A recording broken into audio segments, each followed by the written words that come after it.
السلام علیکم ورحمۃ اللہ وبرکاتہ۔ نبی کریم صلی اللہ تعالیٰ علیہ وسلم نے اپنی امت کو بہت سی ایسی چیزیں عطا فرمائی ہیں کہ جن پر وقت تو بہت تھوڑا لگتا ہے اور اس کے منافع بہت زیادہ ہیں۔ ان میں سے ایک چیز تسبیح نماز ہے، صلاۃ التسبیح، جس کو ہم لوگ اردو میں یا پنجابی میں تسبیح نماز کہتے ہیں۔ آپ نے اپنے چچا حضرت عباس ابن عبد المطلب رضی اللہ عنہ کو بڑی محبت سے اور بہت ہی محبانہ انداز سے یہ عطا فرمائی تھی۔ فرمایا تھا، یا عباس یا عماہ الا اعطیک الا امنحک الا اخبرک الا افعل بک 10 خصال، اے عباس، اے چچا، میں آپ کو عطیہ نہ دوں، آپ کو ہدیہ نہ دوں، آپ کو 10 چیزوں والی بات نہ بتاؤں؟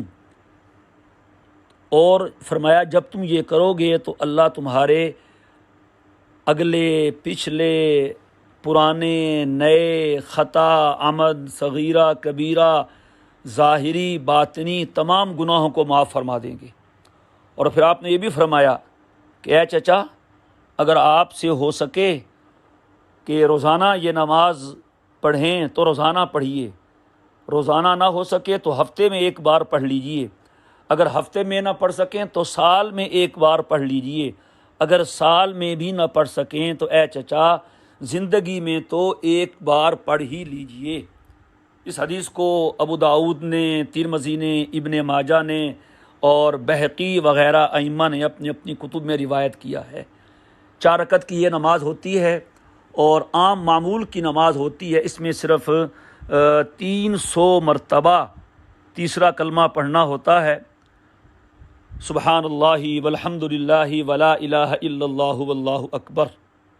اگر چاہیں تو ساتھ ولا حول ولا قوت الا باللہ العلی العظیم بھی ملا دیں۔ ثنا کے بعد 15 مرتبہ پڑھیں، پھر فاتحہ اور سورت کے بعد رکوع سے پہلے 10 مرتبہ پڑھیں، پھر رکوع میں 10 مرتبہ پڑھیں، پھر رکوع سے کھڑے ہو کے قومہ میں 10 مرتبہ پڑھیں، پھر سجدہ میں جانے کے بعد سجدے کی تسبیح کے بعد 10 مرتبہ پڑھیں، پھر سجدہ سے اٹھ کے 2 سجدوں کے درمیان جلسے میں 10 مرتبہ پڑھیں، پھر دوسرے سجدے میں 10 مرتبہ پڑھیں۔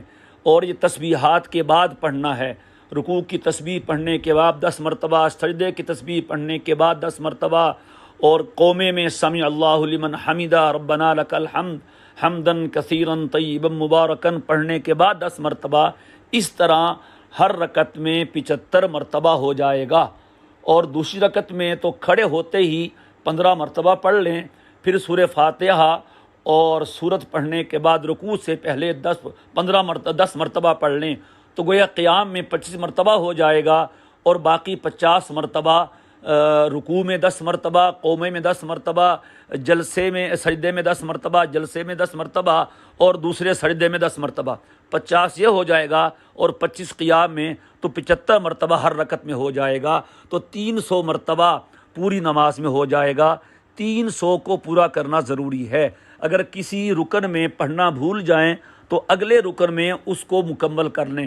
فرض کریں قومہ میں 10 مرتبہ نہیں پڑھ سکے ہیں، تو جب سجدہ میں جائیں تو 20 دفعہ پڑھ لیں، اور 300 کا عدد پورا کرنا ضروری ہے۔ خدا نخواستہ 300 کا عدد رہ گیا تو پھر یہ جو تسبیح نماز ہے یہ نہیں ہوگی، عام نفل بن جائے گی۔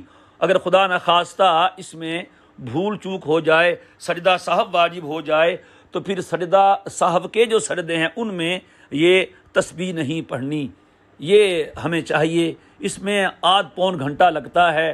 ہم ہفتے میں اپنے کتنے ویکلی پروگرام کر لیتے ہیں کھانے پینے کے، اگر ہم ایک معمول بنا لیں ویکینڈ پہ، چھٹی کے دن، اتوار کو یا جمعے کو یا کسی بھی موقع پہ ہر ہفتے پڑھی جا سکتی ہے، نہیں تو ہر مہینے میں، اور 10 طرح کے گناہ حضور نے فرمایا معاف ہو جائیں گے، پہلے بعد والے، پرانے نئے، بھول کر کیے ہوئے، جان بوجھ کر کیے ہوئے، صغیرہ گناہ، کبیرہ گناہ، ظاہری گناہ، باطنی گناہ۔